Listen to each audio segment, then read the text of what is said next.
En Iglesia Cristo Rey Eterno, deseamos contribuir para el crecimiento espiritual tuyo y de tu familia. Por ello, constantemente estamos transmitiendo la clase de breve escuela bíblica, dándote recursos para conocer más de diversos temas. En esta ocasión avanzaremos con el credo de los apóstoles, estudiando en este episodio la cláusula que se refiere a la Iglesia. El credo de los apóstoles expresa lo siguiente: creo en Dios Padre Todopoderoso, Creador del cielo y de la tierra, y en Jesucristo, su único Hijo, Señor nuestro, que fue concebido del Espíritu Santo, nació de la Virgen María, padeció bajo el poder de Poncio Pilatos, fue crucificado, muerto y sepultado, descendió a los infiernos, al tercer día resucitó de entre los muertos, subió al cielo y está sentado a la diestra de Dios Padre Todopoderoso, y desde ahí vendrá al fin del mundo a juzgar a los vivos y a los muertos. Creo en el Espíritu Santo, la Santa Iglesia Universal. Nos concentraremos en esta última cláusula. Desde el comienzo de la narración bíblica, nos es notorio el deseo de Dios por tener un pueblo y congregarlo para estar con ellos. Creó el Edén y colocó en él a una pareja, Adán y Eva, quienes, por desobediencia, cayeron en pecado, como es narrado en el capítulo 3 del primer libro de la Biblia, de Génesis. Dios tenía un plan perfecto, pues esto no salía de su control, y prometió que nacería el hijo de una mujer que aplastaría la cabeza de la serpiente. Esto lo leemos en Génesis capítulo 3, versículo 15. Pasan los siglos y Dios llama a un hombre, Abraham, y le hace una promesa que leemos en el capítulo 12, versículo 1 al 3 del libro de Génesis. Haré de ti una nación grande y te bendeciré. Haré famoso tu nombre y serás una bendición. Bendeciré a los que te bendigan y maldeciré a los que te maldigan. Por medio de ti serán bendecidas todas las familias de la tierra.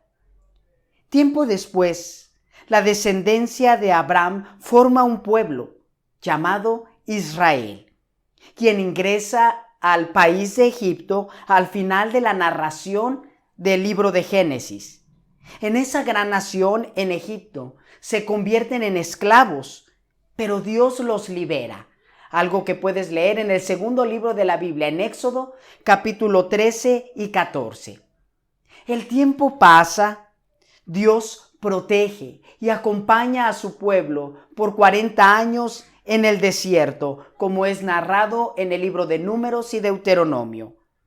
Recuerda a su pueblo constantemente que Dios les había elegido y estaba dispuesto a reunirlos y darles una tierra especial para estar con ellos. Algo que leemos en el libro de Deuteronomio, en el capítulo 7, en el versículo 6 al 8. Porque para el Señor tu Dios, tú eres un pueblo santo. Él te eligió para que fueras su posesión, una posesión exclusiva entre todos los pueblos de la tierra. El Señor se encariñó contigo y te eligió, aunque no eras el pueblo más numeroso, sino el más insignificante de todos. Lo hizo porque te ama y quería cumplir su juramento a tus antepasados. Por eso te rescató del poder del faraón, el rey de Egipto, y te sacó de la esclavitud con gran despliegue de fuerza. Dios guió a su pueblo a la tierra prometida, algo que es narrado en el libro de Josué, y por varios siglos levantó jueces para defenderles de sus enemigos. Cuando llegó el tiempo, les dio un rey, a David, al cual hizo la promesa que uno de sus descendientes sería rey eternamente. También por medio de sus profetas, tanto mayores como menores, les recordó a su pueblo las promesas hechas a Abraham y a David, que levantaría un rey, que congregaría a sus elegidos, quien gobernaría con justicia y verdad. Solo por citar un ejemplo, leemos en el libro de Isaías capítulo 9, versículos 6 y 7, porque nos ha nacido un niño, se nos ha concedido un hijo. La soberanía reposará sobre sus hombros y se le darán estos nombres: Consejero admirable, Dios fuerte, Padre eterno, Príncipe de paz. Se extenderá su soberanía y su paz y no tendrán fin. Gobernará sobre el trono de David y sobre su reino, para establecerlo y sostenerlo con justicia y rectitud desde ahora y para siempre. Esto lo llevará a cabo el celo del Señor Todopoderoso. Termina el Antiguo Testamento mostrándonos el deseo de Dios por reunir a su pueblo, primero como una familia, Adán y Eva, y les hace una promesa que un hijo de la mujer derrotaría definitivamente a la serpiente. Luego, esta promesa se convierte en un pueblo y la bendición para Abraham, que por medio de él serían benditas las familias de la tierra. Luego, observamos la nación de los israelitas con la promesa de levantar un rey del linaje de David. Pero termina el Antiguo Testamento y aún no vemos con claridad que todas estas promesas se cumplan. Al comenzar el Nuevo Testamento, leemos que nace de una mujer un descendiente de David, Jesús. Y el Evangelio comienza declarando que el reino de Dios ya está entre nosotros. Es en Jesús en quien vemos el cumplimiento de todas las promesas de Dios para su pueblo en el Antiguo Testamento. Pero, ¿qué tiene que ver esto con el tema de la iglesia?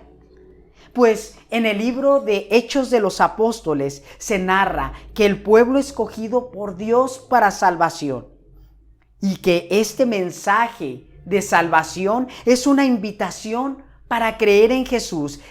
Invitación, por cierto, que se extiende a todas las naciones, como leemos en el libro de Hechos, capítulo 10, versículo 34 al 43. Pedro tomó la palabra y dijo: ahora comprendo que en realidad para Dios no hay favoritismos, sino que en toda nación Él ve con agrado a los que le temen y actúan con justicia. Dios envió su mensaje al pueblo de Israel, anunciando las buenas nuevas de la paz por medio de Jesucristo, que es el Señor de todos. Ustedes conocen este mensaje que se difundió por toda Judea, comenzando desde Galilea, después del bautismo que predicó Juan. Me refiero a Jesús de Nazaret, cómo lo ungió Dios con el Espíritu Santo y con poder, y cómo anduvo haciendo el bien y sanando a todos los que estaban oprimidos por el diablo, porque Dios estaba con él. Nosotros somos testigos de todo lo que hizo en la tierra de los judíos y en Jerusalén. Lo mataron colgándolo de un madero, pero Dios lo resucitó al tercer día y dispuso que se apareciera, no a todo el pueblo, sino a nosotros, testigos previamente escogidos por Dios, que comimos y bebimos con Él después de su resurrección. Él nos mandó a predicar al pueblo y a dar solemne testimonio de que ha sido nombrado por Dios como juez de vivos y muertos. De Él dan testimonio todos los profetas, que todo el que cree en Él recibe, por medio de su nombre, el perdón de los pecados. Entendemos entonces que la congregación del pueblo de Dios entre las naciones fue el deseo de Dios desde el principio. A este cuerpo de personas, las cartas del Nuevo Testamento le llaman la iglesia, palabra que literalmente se traduce como apartados para estar fuera, apartados para Dios. De esta, la iglesia, la cabeza es Cristo, como lo menciona el apóstol Pablo en sus cartas. Una de ellas, la escrita a los Colosenses en el capítulo 1, versículo 18. Él, hablando de Jesús, es la cabeza del cuerpo que es la iglesia. También, algunas hojas atrás, en la carta escrita por el apóstol Pablo a los Efesios, en el capítulo 5, versículo 23, la segunda parte dice: así como Cristo es cabeza y salvador de la iglesia, la cual es su cuerpo. Con esta perspectiva bíblica, nos percatamos que la iglesia no es un invento humano, que la iglesia no es una invención de una religión en especial. La iglesia está conformada por todos aquellos en toda la historia que han sido llamados por Dios para recibir la salvación en Cristo. Cristo es la cabeza de la iglesia, pues Él dio su vida por ella. Por lo cual, creemos lo que narra el credo de los apóstoles, que dice: creo en Dios Padre Todopoderoso, Creador del cielo y de la tierra, y en Jesucristo, su único Hijo, Señor nuestro, que fue concebido del Espíritu Santo, nació de la Virgen María, padeció bajo el poder de Poncio Pilatos, fue crucificado, muerto y sepultado, descendió a los infiernos, al tercer día resucitó de entre los muertos, ascendió al cielo y está sentado a la diestra de Dios Padre Todopoderoso, y desde ahí vendrá al fin del mundo a juzgar a los vivos y a los muertos. Creo en el Espíritu Santo, la Santa Iglesia Universal, la comunión de los santos, el perdón de los pecados, la resurrección de la carne y la vida perdurable. Amén. Te espero en el siguiente episodio de esta breve escuela bíblica en la clase de Credo de los Apóstoles. Hasta pronto.